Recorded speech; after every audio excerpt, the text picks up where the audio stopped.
Okay.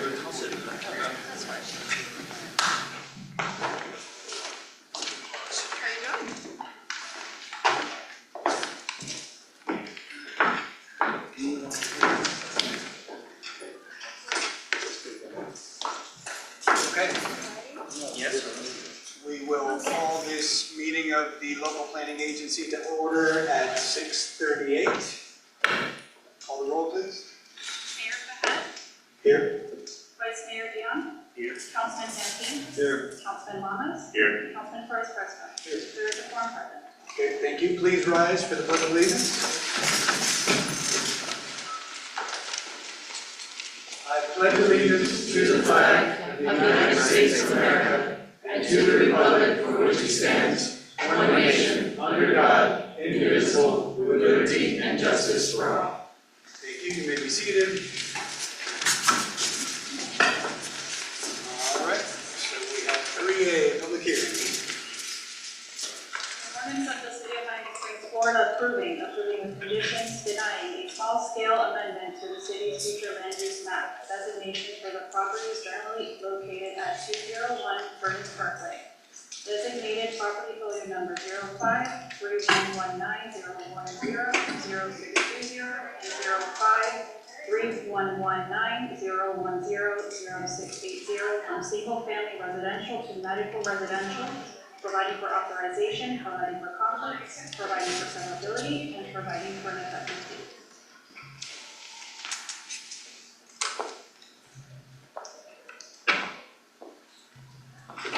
Good evening, Council. I'm going to give you just a few slides of background on this. And I apologize if I sound a little tentative. My colleague Josh was supposed to be here tonight. Unfortunately, he had a little health mishap. He's okay, but I'm here and I wasn't supposed to. So just very quick, this is part of a much larger group of applications, different components of a project that this applicant is undertaking.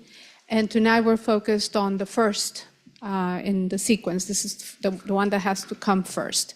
It's the future land use amendment, the future land use map amendment. And is for 201 Curtis Parkway, which, as you know, is the Miami Springs Nursing and Rehab Center. We are focused tonight on 2 out of the 7 parcels. And as the clerk read in the title, currently they are designated designated single-family residential, and they are being requested to be redesignated to multi-family. To medical residential. The zoning district of these 2 parcels is different.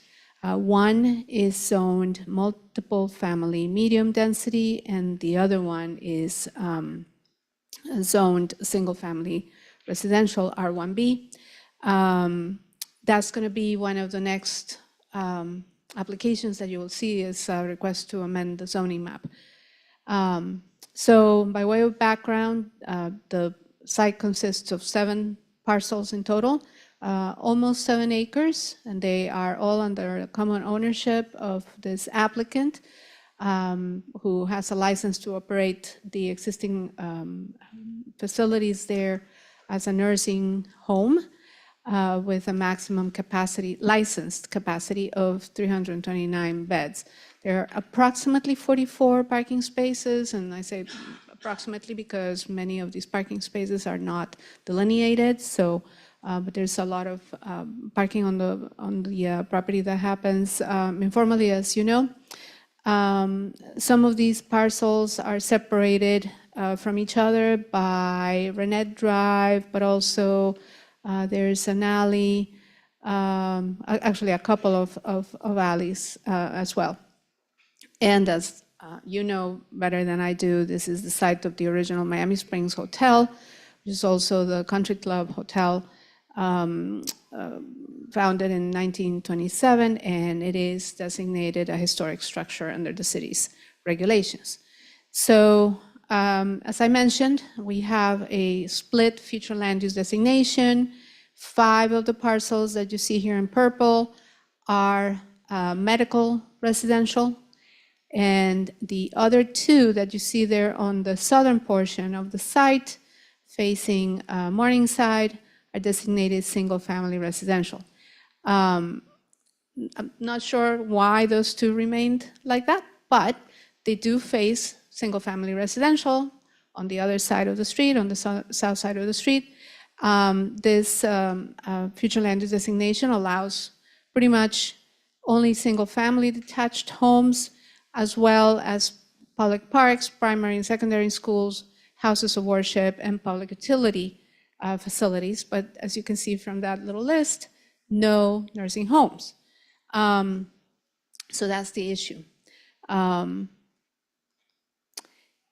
the applicant is proposing, therefore, to redesignate those 2 parcels facing on Morningside from that current designation of single-family residential to medical residential, just like the other parcels. This is a future land use designation that does allow nursing homes and similar facilities with a floor area ratio of 0.5. So just very quickly, in our analysis, we found that this request is consistent with the comprehensive plan and the zoning code. It allows these 2 parcels to align with the designation of the other 5. Through this amendment, the applicant will be able to create a more unified, consistent, coordinated master plan for the property. The request is not contrary to public health, safety, or welfare. And we estimate that there is no adverse impact on the surrounding neighborhood from redesignating these 2 parcels.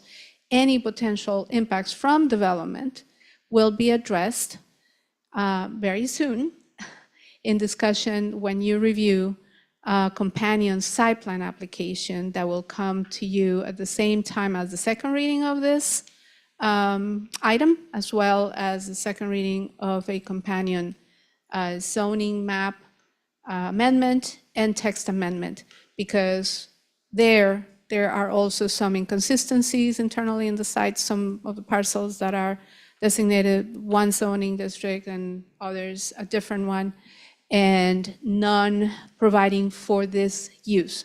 But that's a discussion for later. The applicant will probably give you more context as to how these all fit together. And just to conclude from our analysis, we are recommending approval of this application to you. And we'll come back in December with the rest of the applications. Thank you.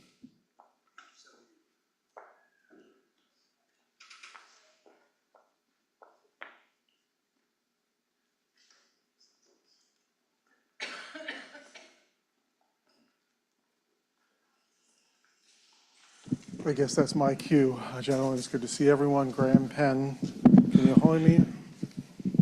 I don't want to screw up this. I just want to note this is the first public hearing I've been to where the council has lavalier mics, so we're really living in the future here in Miami Springs. So I'm going to, hold on. You can pull that mic off, you don't have to hold the whole stage. Yeah, I think I'll do that. Yeah, I didn't want to miss it. I'll just hold it. Heidi, I appreciate it. There we go. It didn't come out easily. I didn't want to break it.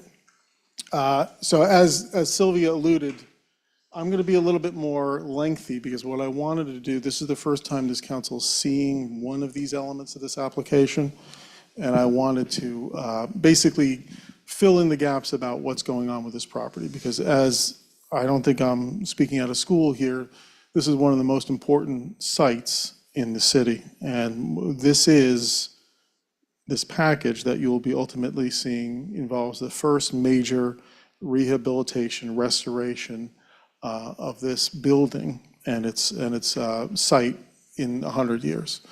It also represents a major move forward to resolve existing operational issues on the property, as we'll talk about briefly. Our team that's here with us tonight, first Dwayne Hathaway, representing the property owner, our project manager.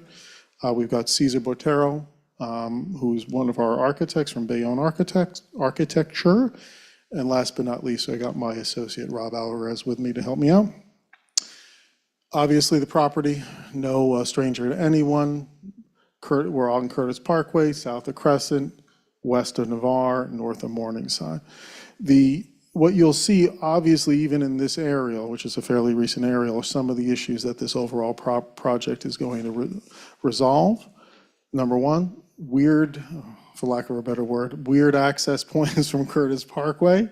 Number two, a significant amount of parking all over the property, which includes people parking on the swales of Navarre, people parking in the open green space that exists because, again, a 1927 building was never really planned out for parking until we're doing this current application.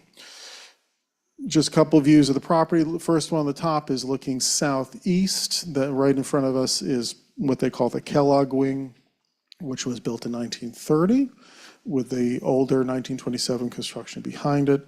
The picture on the bottom is looking northeast, which is with the main historic structure in the front. There are two important elements to this property. Number one, we believe, and of course the Curtis Mansion is a close second, that this is the most important historic site in the city. And number two, for our purposes, this has been the home for hundreds of elderly residents of the city for years.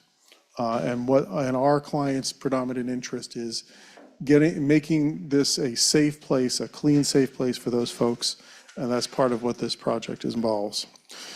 The importance of this site is actually in your comprehensive plan. Policy 1.5.3 lists both us and the Curtis Mansion as the two most valuable historic resources in the city.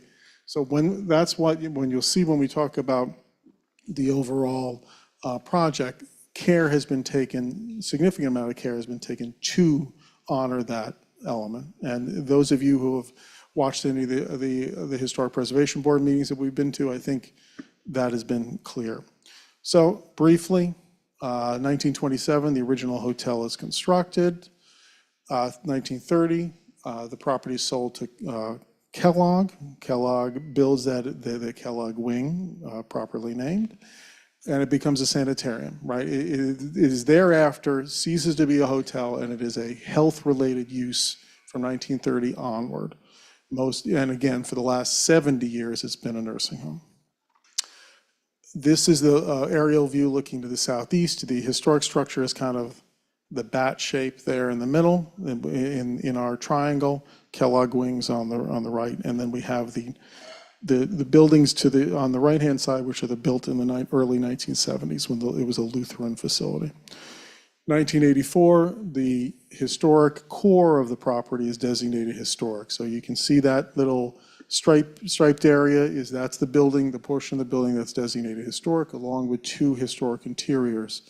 The site is a historic site, so it's within the jurisdiction of the HPB for all purposes, but that's the historic building element. So one of the inciting incidents of why we're here occurred in February when we had a detailed engineering study of the building. The engineer looked at all the structural integrity of the building and determined that there's significant existing structural issues with the property. There is issues with all the wooden original structures. That was the original hotel, was built with wood as the beams, et cetera, rotten out by termites. We have significant concrete issues like you would have with any concrete building of that period, lots of spalling. So the building right now is uninhabitable. We are in the middle of, and we have started, and that's what the HPB has helped us out a lot with, completely redoing the structural interior of the building. That means we're replacing all the wooden structural elements with steel to ensure that this building will stay up, and it will stay up for the next century. That is that work is ongoing, and we're excited to say that the HPB has approved the exterior renovation as well. So our overall goals address that severe structural deterioration. Again, this is one of, if not the most important historic site in the city. We want to preserve it for the long term. Second, equally important in my opinion, undertake the most significant restoration of the exterior of this building that's ever been attempted. We are reintroducing elements that have been gone for almost a century. All those domes that were in that original building that have been long removed, coming back in. All the architectural details that have been taken out, removed over decades, being reintroduced. All the elements that are improperly added, we're removing all the, for example, all the window shaker air conditioners coming out, right? So the whole idea is that this is going to be something that the city can be proud of. For our purposes, obviously, we want this to be a safe place for our residents and our patients.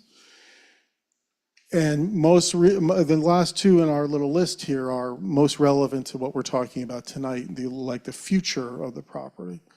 Making significant operational improvements while protecting the historic character of the site, and getting us in the right place from a zoning and a comprehensive plan perspective to move forward into the next century. So as I noted before, we have certificate of appropriateness approvals from the HPB for the exterior work and the site improvements. We're going back to them on Thursday to show them the details of the window structure, the window system. We hope we're going to get the windows approved, but I can tell you the HPB has been very detail oriented. This is the whole idea is that if you're looking at this building, it will look like it looked in 1927 as most as you can with a modern building. So that is replacing every single one of the windows that got added and don't match the historic windows with hurricane modern windows that are designed in the historic way.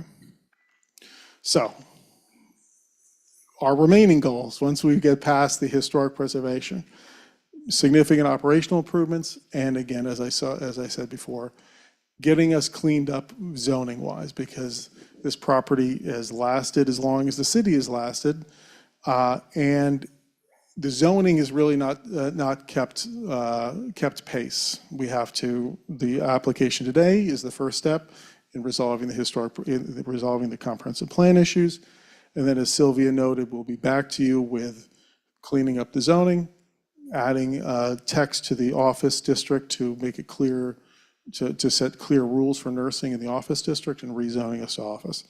So that's what we're proposing to do, right? Rezone to O1, you'll see that. Text amendment creating rules for nursing homes in O1, and then the site plan approval. So I wanted, at the risk of boring you, I want to talk a little bit about the operational improvements, and I alluded to it earlier. Operational upgrades include obviously new parking, new access, which we consider very important. Right now, again, the way that this building addresses, the site addresses Curtis Parkway is nonsensical, right? You have all these driveways that are entering and exiting the street at weird angles. It's just not a safe place. And of course, we have far deficient parking. So only 44 real spaces, and ultimately, when this project is ultimately built out, we are planned in our site plan for up to 227. The initial parking spaces, the initial step will be 165, then we'll go to 193, and then we'll go to 227 as the project moves on. But again, we have 44 now, so at minimum, we're going 4 times what's already there.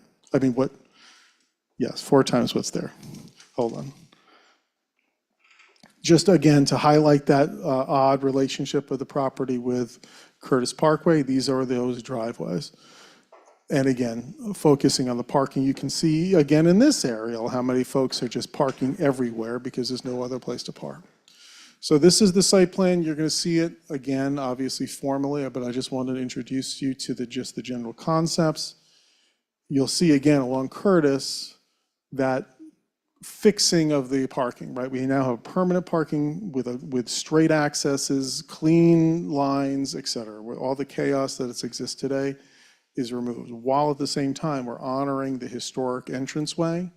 We're restoring the porte cochere, and it's really going to be a showstopper in our opinion.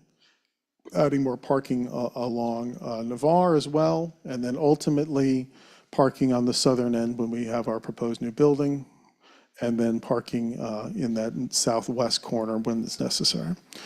So with all that as prelude, the actual application before you tonight, as Sylvia noted, is very simple. It is a cleanup application to align the existing comprehensive plan designation of the property into a single designation that matches the existing use. Medical residential is the proper designation for this site, again, as a nursing site. So what we're proposing, again, the future land use map, as you all know, is the constitution of your land use. This is in the comprehensive plan, basically says the broad strokes of what can be in any property. And our little site there is right in the middle, that little purple blob that's right in the center.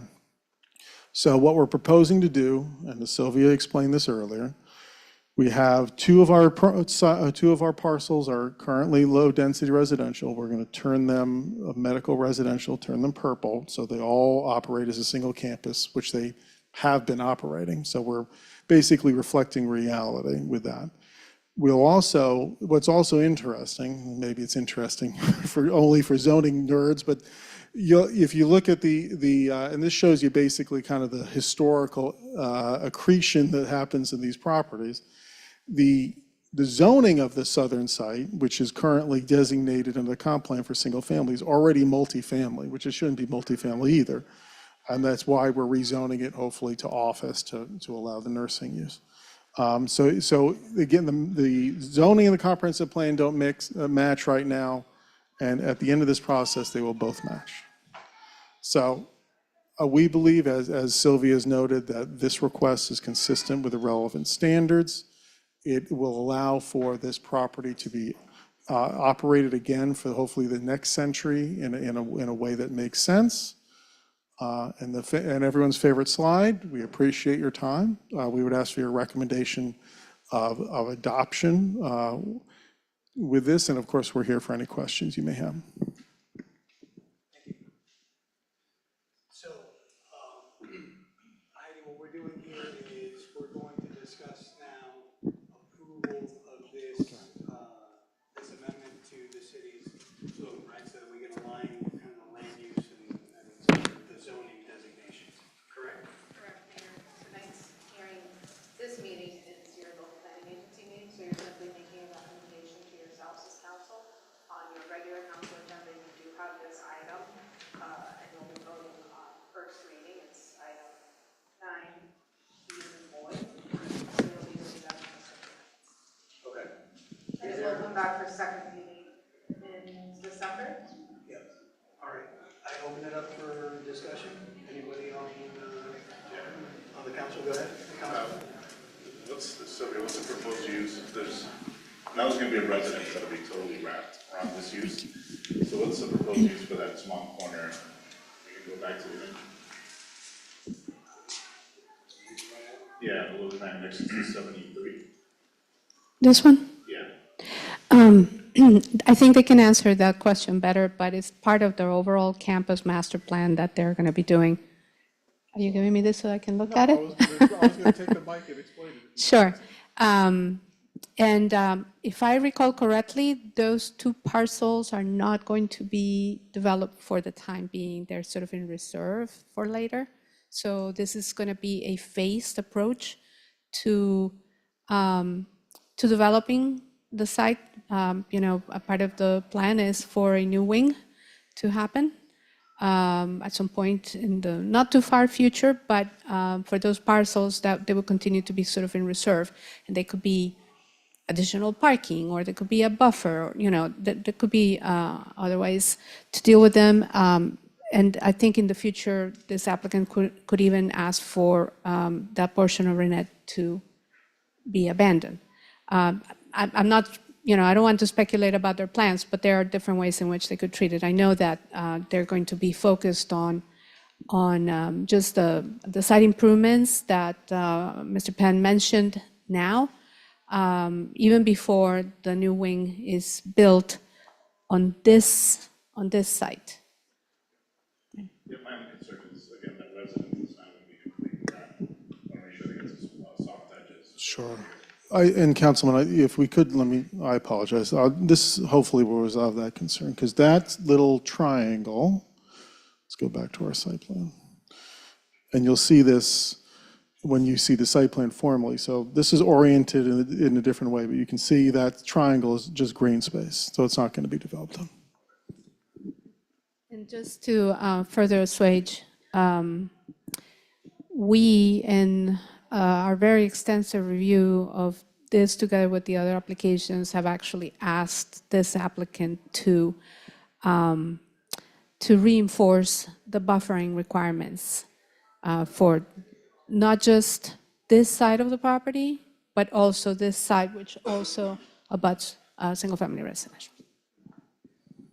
Yeah, and you'll see that, again, I know I keep previewing the site plan hearing, but the amount of landscaping that's getting out of this property is kind of mind-boggling. It's going to be, think it's going to be very impressive, but we'll get there soon enough. I apologize. Any other questions for me? Obviously, I'm here.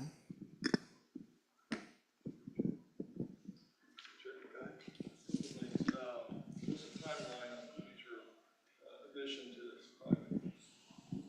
I can ask Dwayne to give you a little more detail, but the addition, like the additional building that you'll be seeing, years, right? We're not anticipating that in any kind of. Now, in reference to Commissioner Thomas' comment about that site, the one that's adjacent to it's the southern portion that's on the morning side. So right now it's just like a green space. Correct.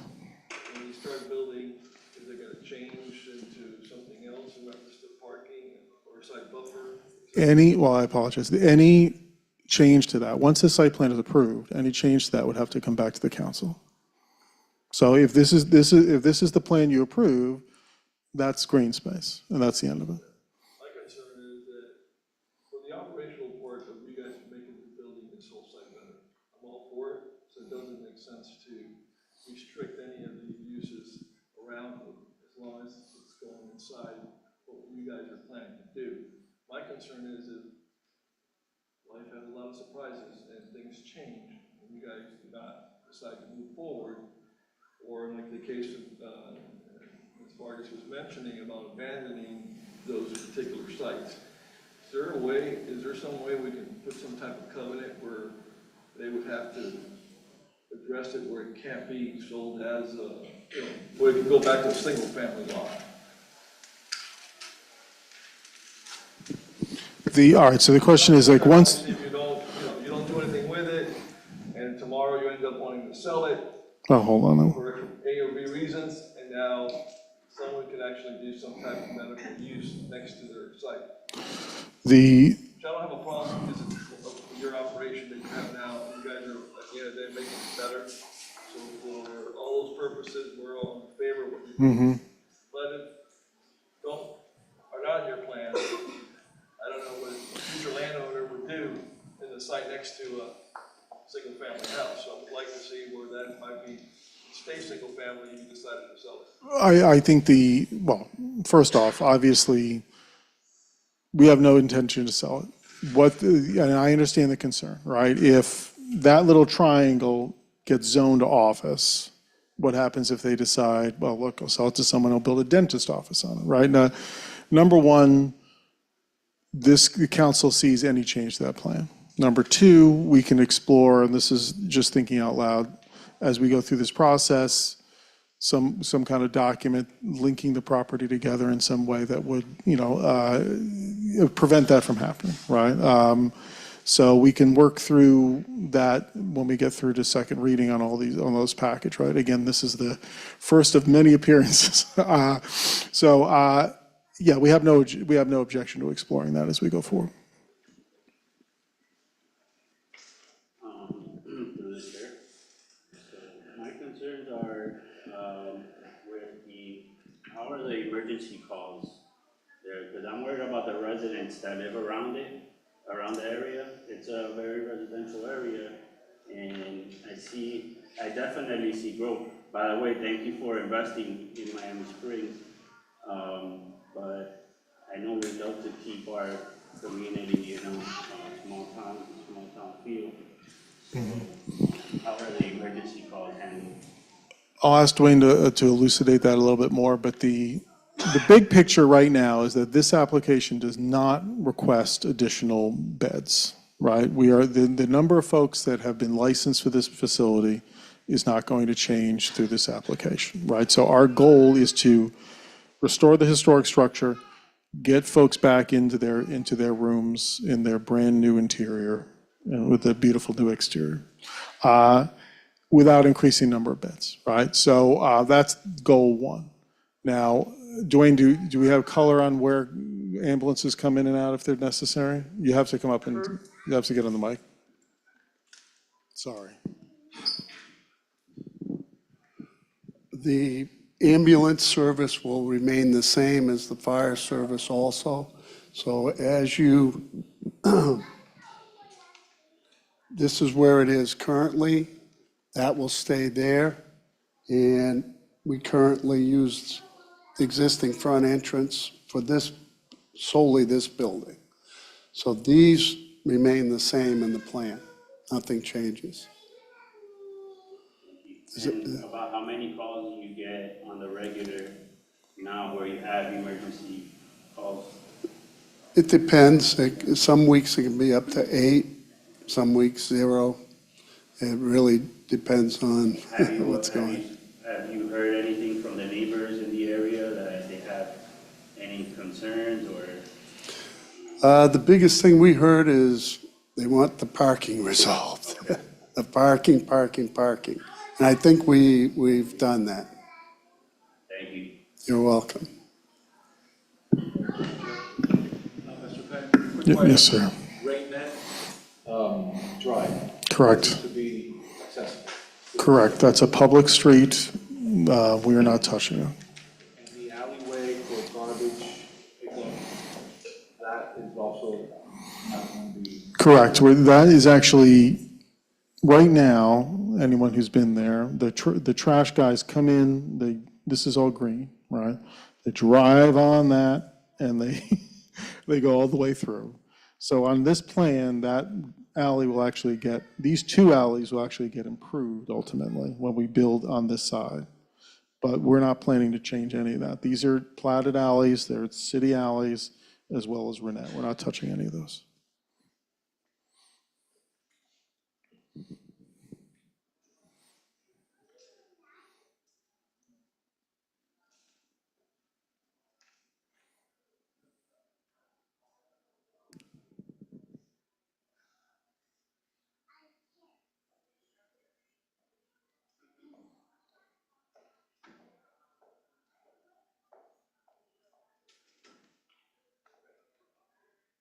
Any further discussion?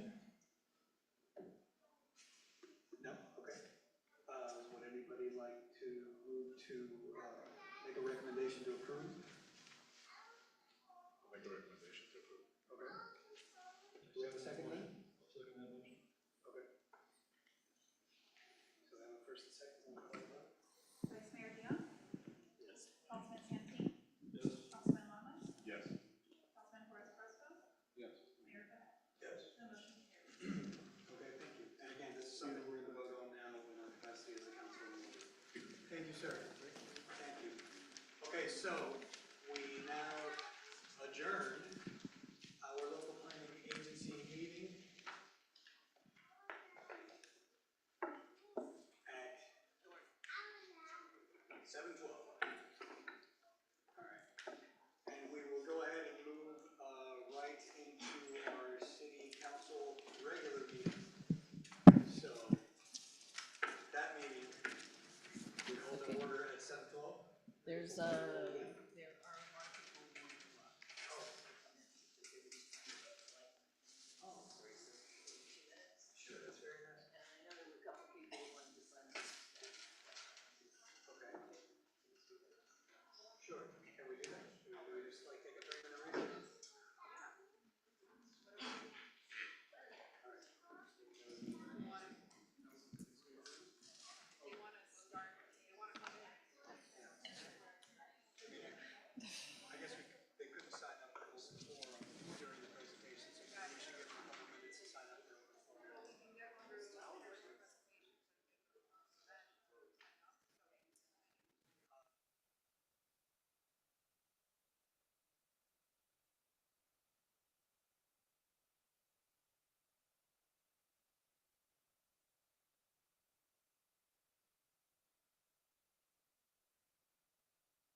All right, so we are going to move on. Well, once again, because there wasn't necessarily an opportunity or an opening during the local planning agency meeting, if you would like to sign up for public forum, it is right there. All right.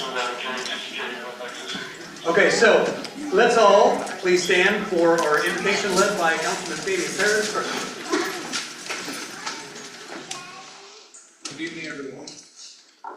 We gather here today, united by our shared commitment to the well-being of the city of Miami Springs. Let us be mindful of our responsibility to serve the common good, to act with integrity, and to strive for justice and fairness for all our residents. May our discussions and decisions be guided by wisdom, compassion, and deep respect for diverse perspectives. May we work together to build a brighter future for our community, one that is inclusive, prosperous, and sustainable. Let us begin our work with open minds and hearts, seeking common ground and striving for unity. Let us also pray for the safety of all men and women in uniform who put themselves at risk to protect our community. Amen. Amen. All right, please remain standing and join us for the Pledge of Allegiance. Pledge allegiance to the flag of the United States of America and to the republic for which it stands, one nation, under God, indivisible, with liberty and justice for all. Thank you. You may be seated. All right, we move on to agenda and order of business. I would like to propose that we will present 5B first because we've got some folks here that are here for that and we're running, we fell a little bit behind. So I'd like to present 5B and then 5A, if you guys are okay with that. Are there any other items that you guys would like moved? Is there anything from the consent agenda that you guys want to pull for discussion?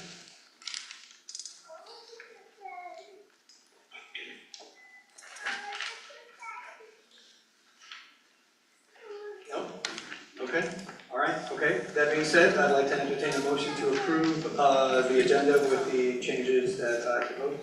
Motion to approve the changes of the agenda. Okay, all right. We can do that with a voice vote. So all in favor of approving the agenda as stated, say aye. Aye. All against, say no. All right, so that carries. All right, so then we will move to 5B, a presentation of Employee Service Award to Chief Matt Castillo for 15 years of service to Miami Springs. And I'd like to start, I'll have JC. Thank you, Mayor. Actually, took this from you, go ahead, Chief, and give it to Chief. But what can I say about Chief Castillo? He's completed 15 years of service for the city of Miami Springs. Started off as a part-time PSA, worked his way up to a full-time PSA, that's when the clock started. And then he, police officer, sergeant, lieutenant, and I had the distinct pleasure of appointing him chief. So, just a great chief that I got. Chief. Come on, Chief.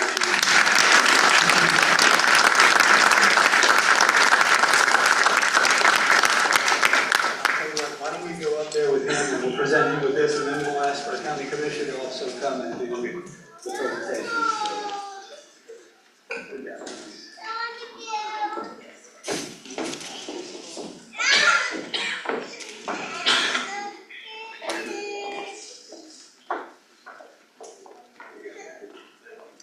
to say a few words. I'm gonna give you the mic in a second.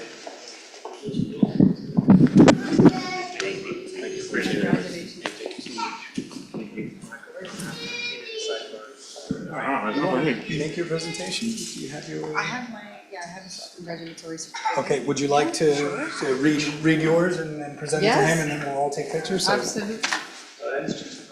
Here we go. Not much to read here, but I can do a presentation. Good evening, everybody. I'm Natalie Milian Orbis, your county commissioner in Miami-Dade County. It's always a good day when I get to visit Miami Springs, such a beautiful city full of pride. But tonight is especially special because I understand our chief, who we're very proud to know, is turning 15 years of service here in Miami Springs. So that is something to definitely celebrate. I know you have your family here as well today, which is probably giving you anxiety, but that's okay. We love to see your family here. Congratulations to them as well. I know that you were born and raised here. That is amazing. And you came back to serve your community, and we're so proud to have you. It has been an honor working with you, and I look forward to continuing to work with you. So congratulations. Unfortunately, things like what happened on Friday night with our deputy, Devin Jaramillo, reminds us that, public safety is a sacrifice that these gentlemen and these ladies do every single day when they put on their uniform, protecting our communities. And, for me, and I know for all of us, public safety is number one in our communities, and we must stand united with all of our brothers in blue. So congratulations. We have a certificate here for 15 years of service on behalf of Miami-Dade County for our chief, Matt Castillo. Congratulations. Thank you so much. I appreciate it.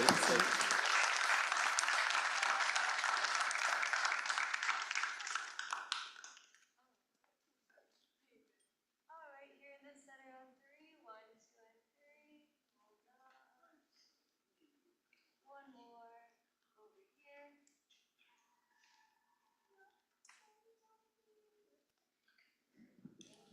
Sorry. Thank you so much. Here we go. Absolutely. You want to say a bit?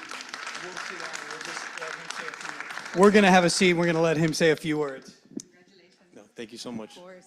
If you want, you can take a picture with your wife and your son. Yeah. I'll do that. Okay. Thank you so much.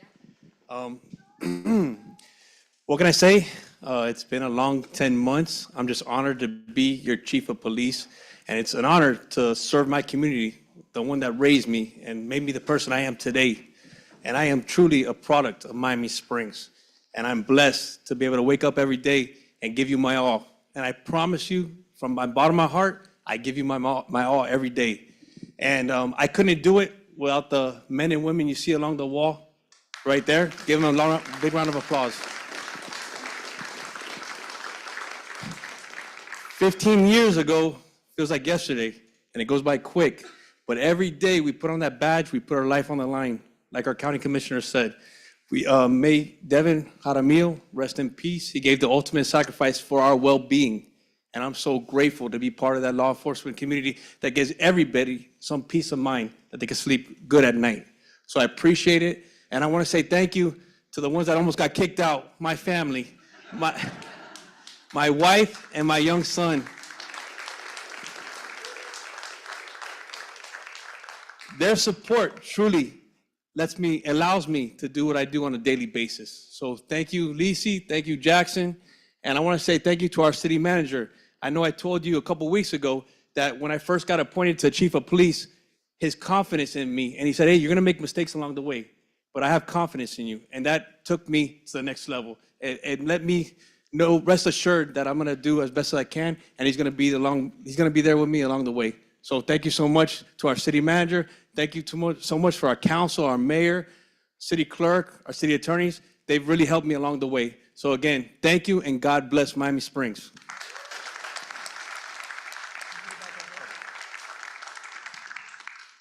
Thank you, Chief. We are all huge fans. You're doing a great job. Super proud to have you leading our police department. Okay, so absolutely, yes, I'm sorry. Lacey, hurry up. How many years of service? What's your pin say? How many years of service? How many? Just as many. Just as many. Please take your family picture.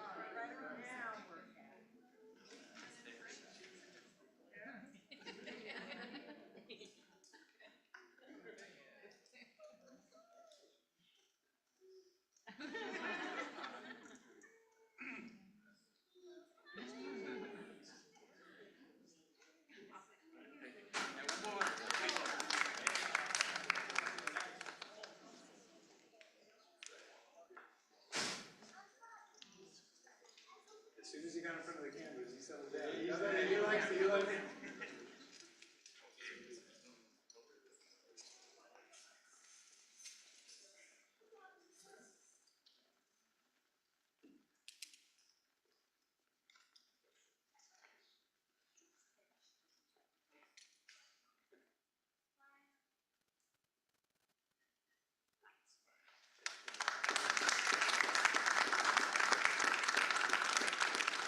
Okay, thank you. So we move on to, yeah, Chief.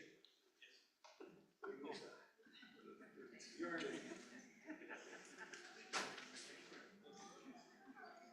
All right.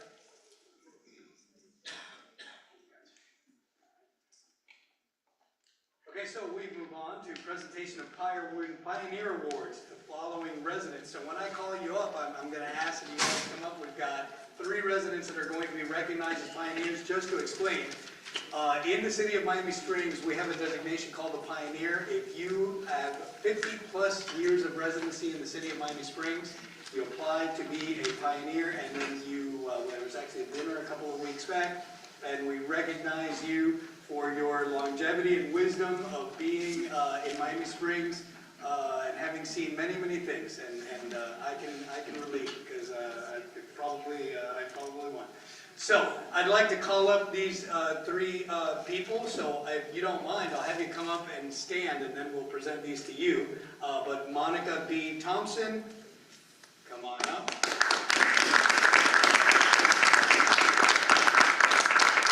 David Emerson.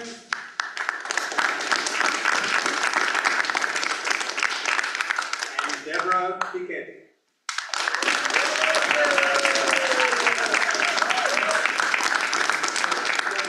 You should go up front with them.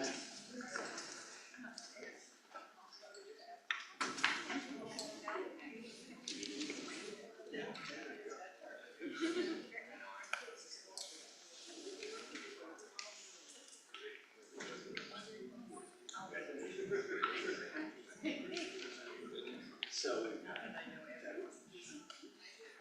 Charles. If you don't mind, I'm going to just squeeze through here. So, I'm sorry.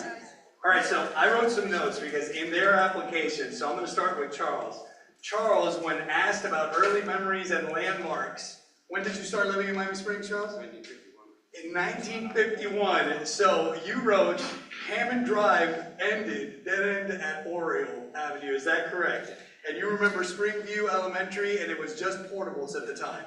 All right, God bless you. That is awesome. And then also we have Monica. When asked about civic groups and what you remembered them doing, you delivered Bibles to the residents at Fairhavens with a church group. And you also, when asked about kind of the style in the homes, you said that you still remember the old style heaters in the hallways of the home. We actually kept them. You kept them. That's awesome. Wonderful. And last but not least, Monica, you actually, I'm sorry, Monica. I'm sorry, Deborah. You wrote about, a fond memory that you had was about the 4th of July parades and decorating your bikes and the baton twirling.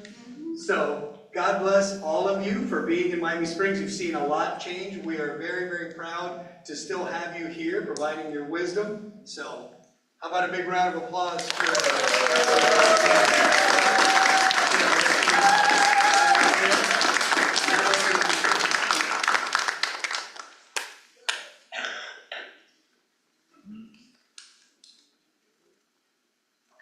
Monica, when did you first start living in Miami Springs?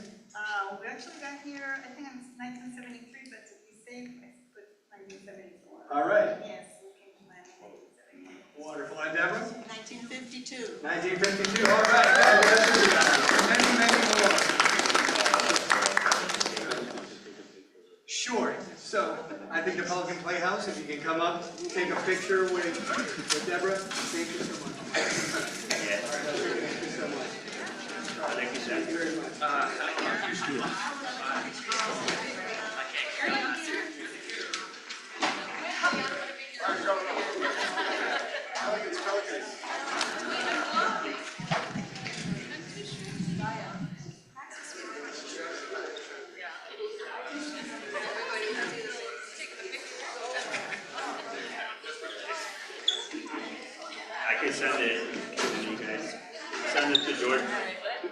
need a bigger camera. Yeah. It's a big family. It's a job. All right, everybody in? 1, 2, 3. Let me do one more. One more for safety. I'll do a selfie. Oh, yeah, do it.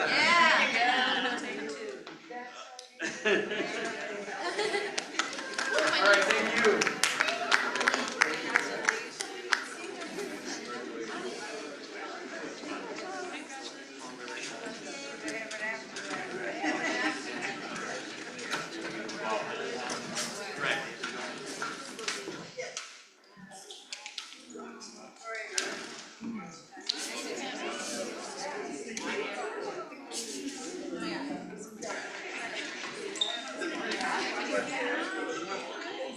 All right, so we are going to continue with the agenda.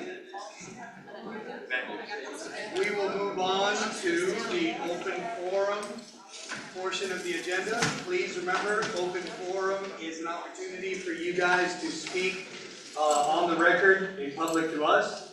We do not reply, it is one-way communication. But if you have any lingering concerns, you can always talk to one of us individually. You can always talk to staff, go to the city manager's office, and they can take care of you. But we certainly wish to hear what you may have to say about any of the items on the agenda or anything else. There is a 3-minute time limit, and we ask you to say your name and address for the record. So I'd like to call up Artie Biscayne. Good evening, Council. Before I get started, I'd like to thank the chief. He truly is doing a great job. What a difference it makes when someone truly cares about what they do. I've seen a tremendous difference in the traffic in Miami Springs and just the overall consensus about our police department in general. So again, many thanks to the chief. I just wanted to give a quick update about the Transformer program in Miami Springs. I've spoken to John L. Thomas several times since our meetings. He's the project coordinator for the entire program. He's the liaison between ourselves, the residents, FPL, and Irby. And he expressed to me a concern about all the residents that continue to call regarding pulling away from the deal. So I guess they haven't got the information that that deal has since been revised to now be in the back, which is great for us. He asked that I give the residents his personal telephone number, and he'd be more than happy to speak to these people on an individual basis and explain what's going on and how we move forward with the program. His telephone number is 876-712-1339. He welcomes all residents to call. He's a great guy. I've talked to him more than I'd like to, but he's very informative and explain what's going on with the program. So like we agreed, this is a joint venture with the city of Miami Springs and FPL, so we need to make sure that this continues on a good pace so we can move forward and get the program done. So thank you to the council. Thank you, Lloyd. And thank you for being involved throughout this process and helping us, so we appreciate it. Okay, so moving on to approval of council minutes. We've got the agenda has the minutes for the October 27th regular meeting. I'd like to entertain a motion to approve the council minutes. Motion to approve the council minutes. Okay, do I have a second? Second. Okay. All right, we have a first and a second. Call the vote. Vice Mayor Young, Yes. Councilman Santeen, Yes. Councilman Ramos, Yes. Councilman Torres Garza, Yes. Mayor Behet. Yes. The motion carries. Okay, all right, so we have no reports from boards and commissions, and we move on to 9 public hearings. All right. Items on second reading. An ordinance of the City of Miami Springs, Florida, amending Chapter 96, Streets and Sidewalks of the City's Code of Ordinances by amending Article 5, Rights of Way, work requirements relating to rights of way permit conditions requiring off-duty police services and other safety measures, providing for conflicts, providing for severability, providing for clarification, and providing for an effective date. All right, public hearing. I will open up for a public hearing since this is a second reading. Anybody who wishes to speak on this item? No one? Okay, public hearing is closed. So this is a second reading. This is for any work done on rights of way in the city of Miami Springs for our off-duty police to be the ones that provide the services for safety measures. Who better to do it than our own police officers in our rights of way? Do we have any discussion on the second reading of this item? Anyone? All right, so there was no public comment. I'd like to entertain a motion then to approve 9A for second reading. Motion to approve 9E for second reading. All right. Okay, we got a first and a second. Let's call the vote. Vice Mayor Dion? Yes. Councilman Santeen? Yes. Councilman Thomas? Yes. Councilman Torres Preston? Yes. Mayor Behet? Yes. The motion carries. Okay, we move on to 9B, first reading of an ordinance. An ordinance of the city of Miami Springs, Florida, approving conditions denying a small-scale amendment to the city's future land use map. Designation for the property is currently located at 201 Curtis Parkway. Designated property folio number 05-3119, 0100620, and 05-3119, 0100680. From single-family residential to medical residential, providing for authorization, providing for conflict, providing for severability, and providing for effective. Thank you. I'm going to open this up for public hearing. Anybody wishing to speak on item 9B? Anyone? All right, close public hearing. Do we have any discussion? If this is strangely familiar, because we talked about it in the LPA meeting about 30 minutes ago. We had a pretty robust discussion. Does anybody have any comments? We recommended to ourselves to approve the amendment to the future land use map. Any discussion? Through the chair. Sure. Just so the public who didn't come earlier, just so we can clarify. I guess in the next reading, we'll have the possibility of some type of covenant on protecting a single-family house lot. So, How does that, just so we can, Councilmember, we can discuss that in advance of the next reading. okay, I think our city planner has some ideas that we can consider, but it would not be in relation to this ordinance, it would be in coordination with the site plan. the site plan. It's just a distinct portion. By approving this, you are allowing whether it's the current property owner or any future owner, as is, Right. to utilize the land in the way that it's necessary. When we get to the site plan approval, then so we'll get an opportunity to address it, okay? To the chair, so my concern is, and maybe so that you can help me address this later, or, I gotta talk, I wanna speak with some of the residents in the area. I'm a business owner, and as a business owner, my goal is to grow my business, so it's definitely, lots of a green space that we have, and the residents in the area, how they're impacted. Those are my concerns, but I think we can move it forward to the second hearing, and then, hopefully by then we could address that.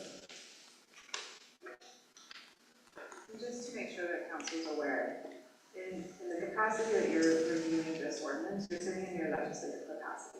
You're not sitting in your quasi-judicial capacity. When you get to review the site plan that will come before you, you are wearing a different hat, and so you're reviewing whether they're complying with our code. So you're sitting as quasi-judges, right? As opposed to here where you are legislating, you are making a decision from this different perspective that this type of use is permitted in Miami Springs. Thank you. And again, we're aligning the land use and zoning designations, right? Because So- right now they are. Your zoning code has to be consistent with your comprehensive plan. Right. So usually the comp plan comes first and then the zoning code. But from time to time, we find errors or inconsistencies. Incongruences. Yes, and that happens all over the place, not just Miami Springs. Any further discussion? No? Okay, I'd like to entertain a motion to approve 9B.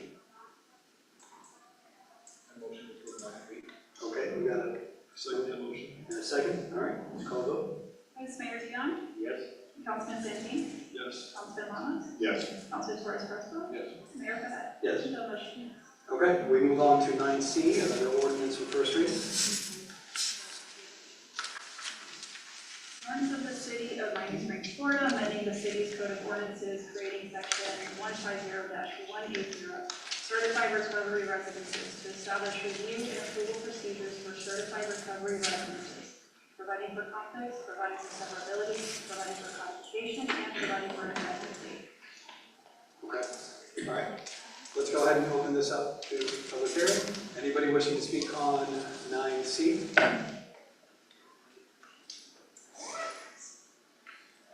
Okay, there's no comment, we will close public hearing, and I'll open it up to discussion. Megan, do you want me to introduce it? Sure. So, Mayor and Council, this is an ordinance on first reading. This is an ordinance, as I shared with you in all of your individual readings, that we are doing in order to comply with state law. So earlier this year, the state legislature adopted a bill that was signed into law by the governor, requiring cities and counties throughout the state to adopt or amend their codes to provide specifically for review and approval procedures for certified recovery residences. Those residences are defined in the state law.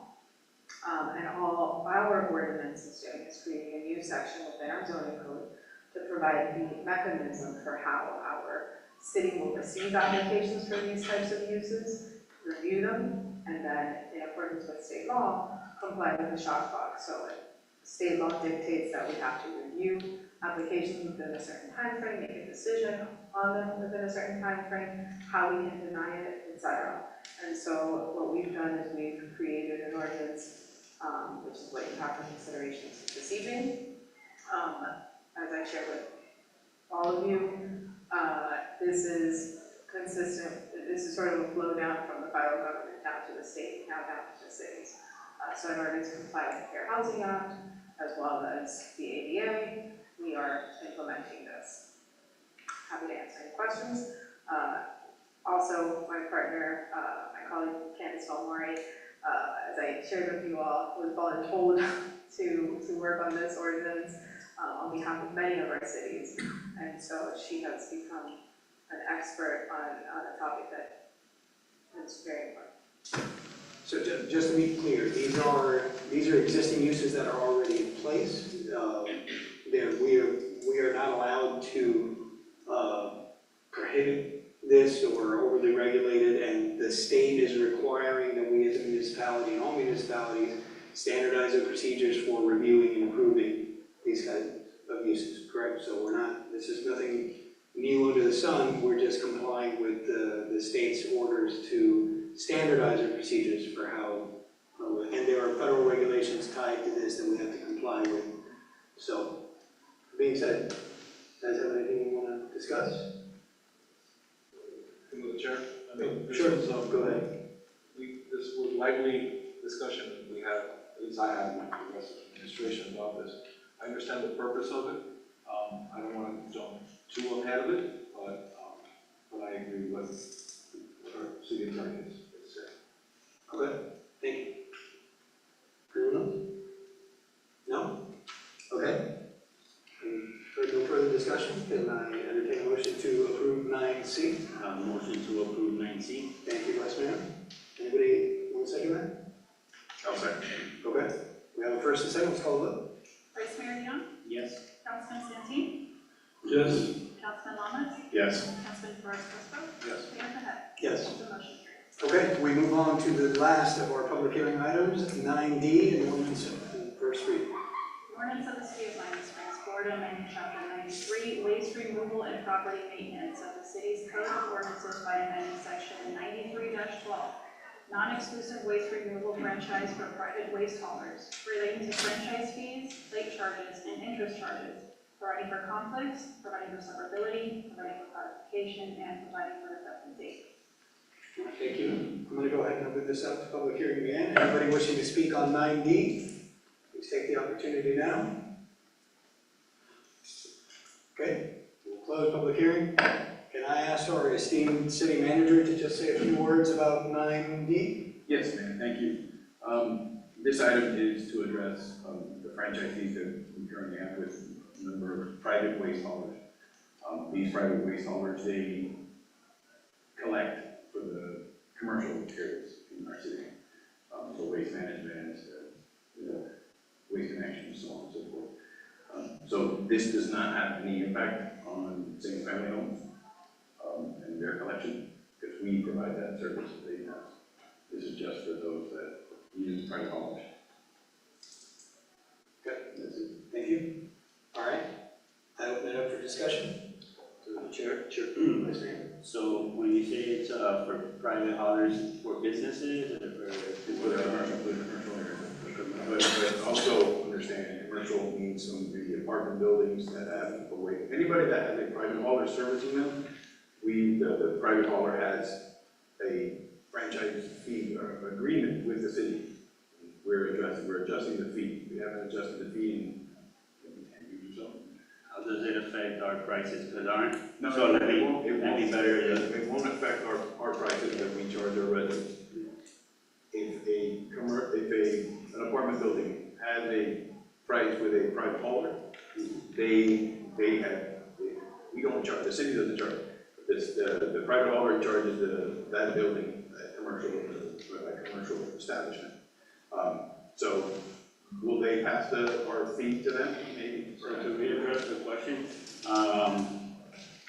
right now, what we have in place is we pay the same fee as a single-family residential as a, commercial or a. Single family is completely separate.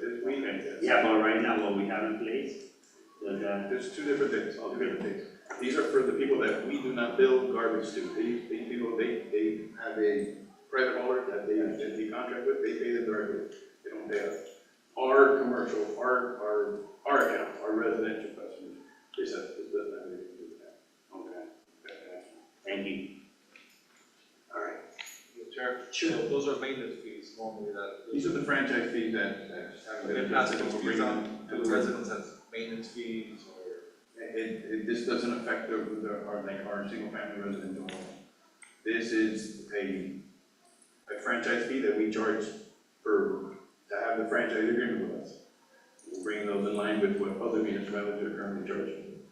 We just haven't, we haven't addressed these fees in several years now. So the solid waste fund is Good. Any further discussion? Okay, I'd like to entertain a motion to approve 9D. Motion to approve 90. All right, do I have a second? Second motion. Okay, we have a second. First second, please call the vote. Vice Mayor Dion, Yes. Councilman Santeen, Yes. Councilman Thomas, Yes. Councilman Perez Fresco, Yes. Mayor Behet. Yes. The motion carries. Okay, thank you. All right, we move on to the consent agenda. Before we do that, I just want to review for everybody, in the spirit of running the meetings efficiently, the consent agenda is usually kind of grouped together, routine, budgeted, non-controversial items. Because we, may approve them all at once, it doesn't mean that we haven't questioned in our individual briefings. We talk about all of these items. And if there is a concern, that's why when we do the order of business, we ask if anybody wants to pull anything, we can certainly pull it. Obviously, all the information about all these agenda items are in the backup of documents for the agenda, so the public can see it at any time. But as we do this in the spirit of efficiency, when there isn't anything that's really controversial that needs to be debated, or if it's budgeted or routine, we go ahead and we group it and we do it. So we approve the consent agenda during order of business, so we'll just, I'd like to entertain a motion to approve the agenda. Motion to approve the consent agenda. Okay, so do I have a second? I'll second. Okay, all right, so we can do that with a voice vote. All in favor of approving the consent agenda, say aye. Aye. All against, say no. Thank you, and in one fell swoop, we move on. We have no old business, we have new business. 12A, a resolution. A resolution of the mayor and city council of the city of Miami Springs, Florida, accepting a local law enforcement immigration grant in the amount of $67,486.24. approving a grant agreement with the State Board of Immigration Enforcement relating to the same, providing for authorization and providing for effective date. Okay. Vanessa or City Manager, do you want to say a few words? Regarding this grant, it's a grant from the state of Florida for our police department as in the consent agenda with other grants there as well. This one is for $67,500 roughly, we'll have. And we're gonna be using it for, if you can say, for equipment for the office. Awesome. Always great when we can take advantage of grant money. All right, any discussion? No, I'd like to entertain a motion to approve 12A. A motion to approve 12A. Okay, do I have a second? I'll second. Okay, we have first and second. Call the vote. Vice Mayor Dion, Yes. Councilman Santeen, Yes. Councilman Lamas, Yes. Councilman Perez Crespo, Yes. Mayor Beck. Yes. The motion carries. Thank you. We move on to 12B. A resolution of the Mayor and City Council of the City of Miami Springs, Florida, establishing the city's 2026 legislative priorities and state appropriations requests, and providing for an effective date. All right, thank you. This is the time of year where we set our legislative priorities and we travel to Tallahassee and abroad to try to see, what we can, how we could work with the state to fund some of our projects. JC or City Manager, would you like to just review for us? Sure.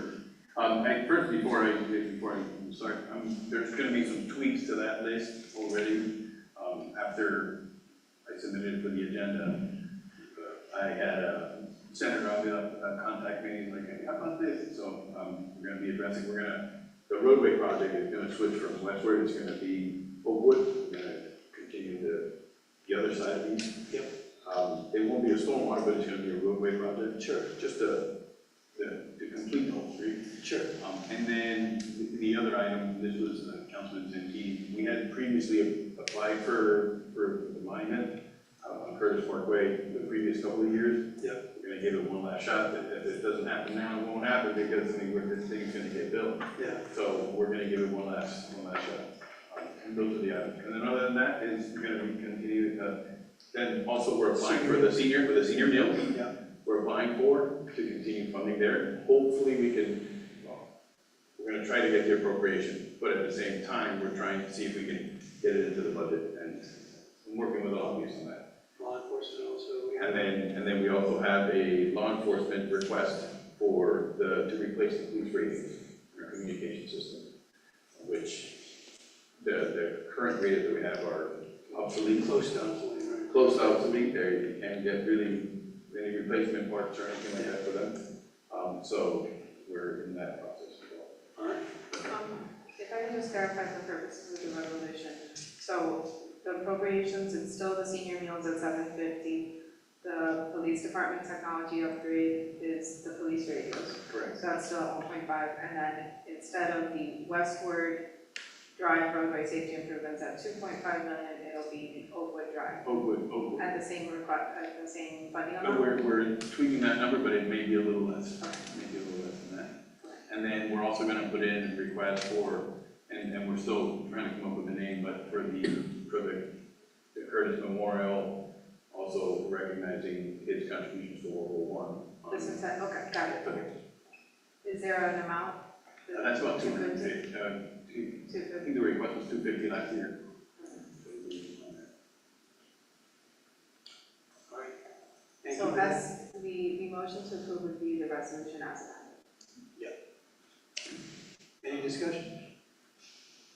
Through the chair, so JC, so we're shifting focus from westward to Oakwood. Yes. And anything we can do to help westward with the curbing issue that we talked about?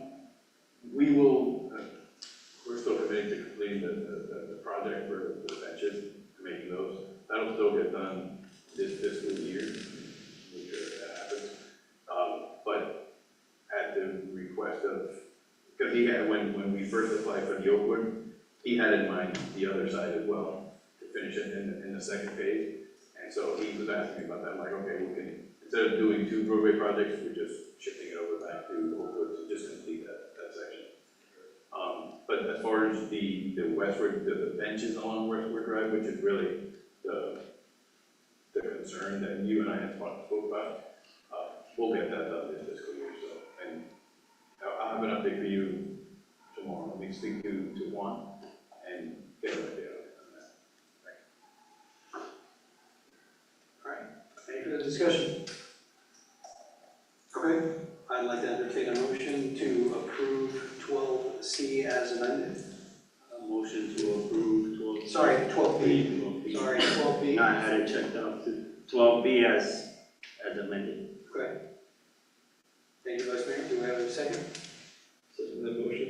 All right, let's call the vote. Vice Mayor Dion, Yes. Councilman Santeen, Yes. Councilman Ramos, Yes.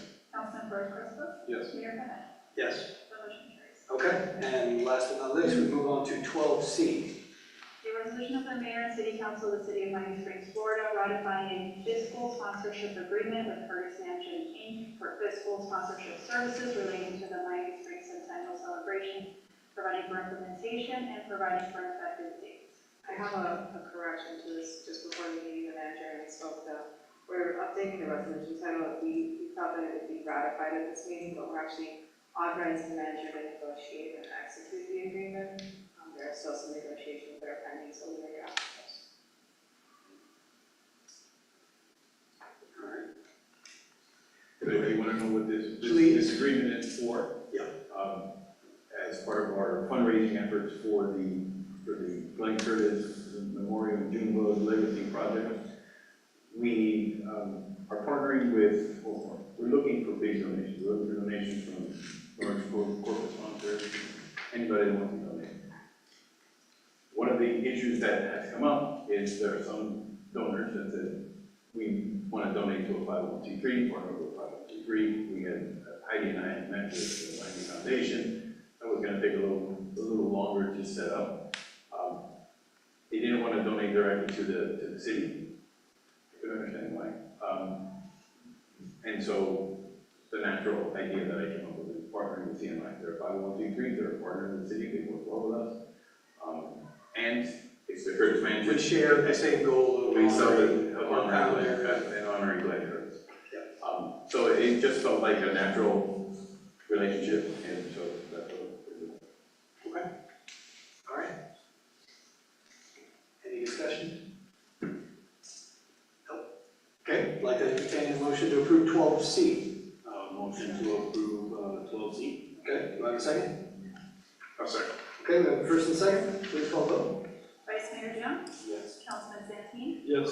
Councilman Ramos, Yes. Councilman Perez Crespo, Yes. Mayor Pettit. Yes. The motion carries. Thank you, all right. We have no other business. We move on to reports and recommendations, and we start with a report from our esteemed city attorney. No other questions, Mayor. All right. So we move on to our city manager. Mayor, the pump for the Oakwood and East Drive project, the stormwater project is powered up. It's being tested as we speak. Oh, not as we speak, but it's been being tested. So that project is wrapping up. Fortunately, AT&T came out and there was some damage to their fiber. They had a brand new asphalt, they had to trench something out, but I'll make sure that they put a nice acceptable patch, not a patch, but hot asphalt to repair where they got make that repair. We hope that, because we're a little bit past the rainy season, I guess, but we hope that next time there's a lot of rain, that now that pump house is building, all those residents in that area of Oakwood and Forest, and You'll start seeing a difference. Yeah. And I do want to remind you, there's still another stormwater project that we will be doing that is being designed now. Yeah. Forest Drive, that is a continuation of the overall stormwater improvements in that area. Yeah, but the pump house was the That was the stone, right? Yes. That's the big one, okay. All right. Okay, and then, I don't know, the FPL agreement, first of all, I saw Artie bringing that up. The FPL agreement, we're still working on, we're in negotiations with that. I don't see any issues, but we did have to go back, because we have a long-standing franchise agreement with FPL. We want to make make sure that we don't contradict one with the other. And then the other one, I think, Tammy, we were gonna mention the farm share with the center on your purpose. All right, so we're gonna kick it over to our Assistant City Manager, Tammy Romero. So we've got lots of events coming up, starting with tomorrow, the Veterans Day celebration, tomorrow at November 11th at 9 a.m. at the War Memorial. We have our Board Gaming Society, which is starting on Saturdays on November 1st and November 15th from 12 to 3 at the Rec Center. We have a holiday toy drive. Anybody can bring unwrapped toys to the community center between November 17th and December 22nd. So we welcome that. FDOT, there's a public meeting going to be held on the Iron Triangle project. Although it's not here in our city, it is going to be held in Hialeah at the Benny Babcock Park. It is also going to be held virtually, but I know that we've been trying to encourage our residents to attend that project as well. That's going to be held on November 13th from 6 to 8 p.m. And it can be in person at, again, Babcock Park in Hialeah, or virtually, and you can go onto our website and find that virtual ID. We have our third annual cornhole tournament at Prince Field on November 14th from 6:30 to 10:30 p.m. That's going to be held, you can register at the community center. We have our third annual turkey swim at the Aquatic Center on November 15th from 8 to 10 a.m. You are required to pre-register. It's just $10 and 2 canned goods, and that is at the Aquatic Center here on Westwood Drive. We have Kids Night Out, November 21st from 6 to 9 p.m. It is limited to children ages 5 to 12, and the cost is $30 per person per night that is registered. Basically, it's an event that the Parks and Rec Department have introduced. Basically, the parents, allowing parents a night off, and they entertain the kids for a couple of hours. We have our turkey trot on November 22nd from 7 to 9 a.m. It does require also pre-registration. It's $15 and 2 canned goods at the community center. We have our free food drive-through distribution. That is going to be held on November 25th. It's a free food drive. It's going to be held in the community center parking lot, and that is being sponsored with the city in partnership with Senator Brian Avila and Farm Share, and we invite all residents to get some free food through that distribution, and that is on November 25th from 9 a.m. to 12 noon, again at the community center. We have our tree lighting ceremony on the circle. That is on November 30th from 6 to 8 p.m. That you can also have the opportunity to bring your family and have a picture with Santa. Wristbands are required, and we encourage you to purchase those wristbands within the Parks and Rec Department. We also have our mobile office hours. Again, that's every Monday at the beginning of the month. This one happens to be December 1st from 9 a.m. to 4 p.m. and that should be held, I believe it will still be held at City Hall. And that is, anybody can meet with a representative from Commissioner Ortiz's office.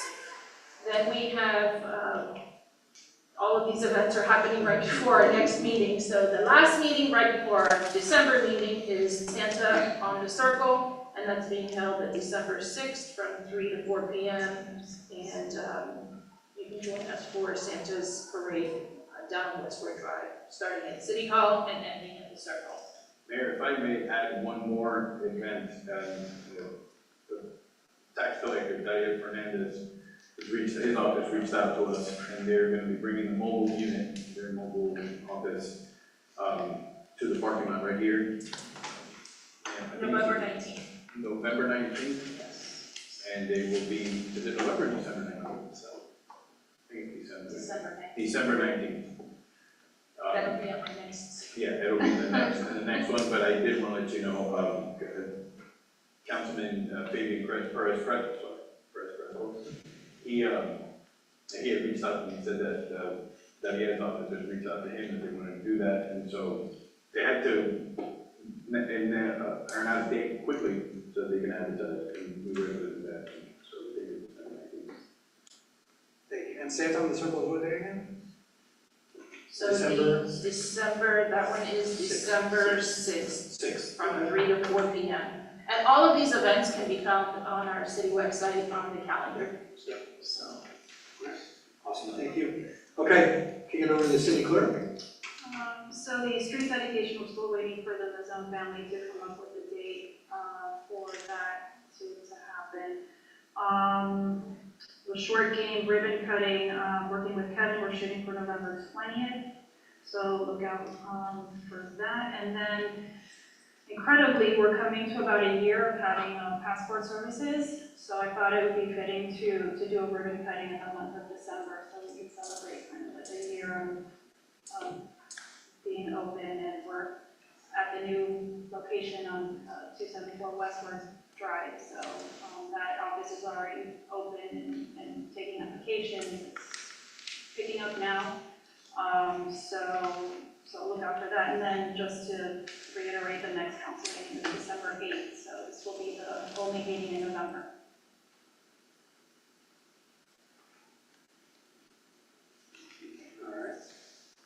Okay, so last to report, city council, we'll mix it up, we'll start with Councilman Perez Crespo. Thank you, Mayor.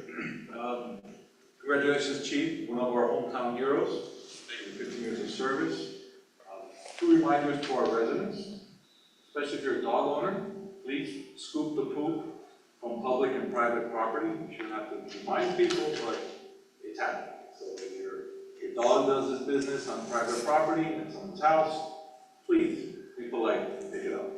And then I just want to mention that Westport Drive Business District speed limit is 25 miles an hour, not 55. As I drive around in a golf cart, I see people like zooming past, really dangerous. And with Tammy's calendar, I just want to mention that this Sunday, the 16th at the gym right here at the community center, one of our local residents has an organization called the Mad Dex Card Show. It's from 10 a.m. to 5 p.m. It's free. So if you want to see a trading card, a sports card, a memorabilia collectible show is, come this Sunday, 10 a.m. to 5 p.m. It's free. Come in, check it out. If you're into Pokemon, Lisa, you're into Pokemon? Used to, okay, well, I like this event because it's bringing in a lot of attention and people from outside our community to see what we have to offer. And it's being held here in this incredible facility, so I invite everyone, it's a free event, to come out this Sunday. That's it, and happy Thanksgiving to the members of council, to the administration, and to everyone here in the office. Thank you. All right, Councilman Hans? Just again, wanted to thank Chief Castillo for 15 years of service. Great service. It's very evident now. Your love and passion for it. Thank you. I just wanted, again, to remind everybody about the turkey swim on Saturday, November 15th. Should be fun. And happy Thanksgiving to everyone. Thank you. Vice Mayor? I'd like to start by saying thank you to the production group. Thank you for having us here. You guys are doing a great job. It's a real honor to have my daughter be part of the Pelican Playhouse. They have a show coming up, by the way, on December 7th at 2 p.m., the Young Pelican Holiday Show. I'd also like to, one of the joys of my job right now with what I'm doing is working with Chief Castillo. Definitely is an honor. You made me feel like a bit like a part of the family, and definitely inspired by you, by your team. You know, it starts at the top. And, you know, my condolences for the loss to the community this week. Sending my thoughts and prayers to the family. I'd like to also point out that, and congratulations to Ms. Deep. awesome. I love her wardrobe. My daughter loves it, has a great time with it. Also, happy 250-year birthday to the Marines. A big thank you to the veterans. I look forward to seeing everybody out there tomorrow at 9 o'clock at the War Memorial. And just to add, it's a great thing that we have Senator Avila with his food giveaway. The Commissioner, Natalie Orbis, also mentioned that she's doing a turkey giveaway on November 21st at Alpha and Omega. So I know a lot of families are having some difficult times right now. Come out, get some turkey. If I can help bring you a turkey, get in touch with me. I'll be happy to do so. That's it. Thank you. Okay, Councilman Santin. Thank you, Mayor, everyone, such a thing. And it's because you're deserving of it, all these good compliments. You are definitely a great pick. You definitely outstarted a good decision there, for sure. I'm still wondering about other things, but overall, that was a great choice. And I'm glad. But I wanted to just thank everybody who was able to show up this past weekend on the motorcycle, car, and even the aviation component that we added this year. Great feedback. Exactly what the purpose behind it was to invite a lot of other folks from out of town to our community, and it worked. The feedback has been enormous about what a great town, how friendly everybody was, the police, the people around here. So, basically it came down to, it was a great choice to do it. And the weather, maybe it was, the Archbishop wanted to take credit for it because he said that the weather was perfect. So I'm not gonna argue with him, so I'm gonna give him the credit. But overall, thank you for showing up. And of course, the police for always being there to protect us and make sure everything's organized. And happy Thanksgiving to everyone. All right, thank you. Okay, so I'll be brief. Just happy Thanksgiving to everyone. We have lots of great community events that are coming up. This is the time of year where there's tons of events going on. Happy Thanksgiving to everybody, and hope to see you guys out at the Veterans event tomorrow at 9 o'clock at the War Memorial. So, this meeting is adjourned at 8:12. Thank you, everyone.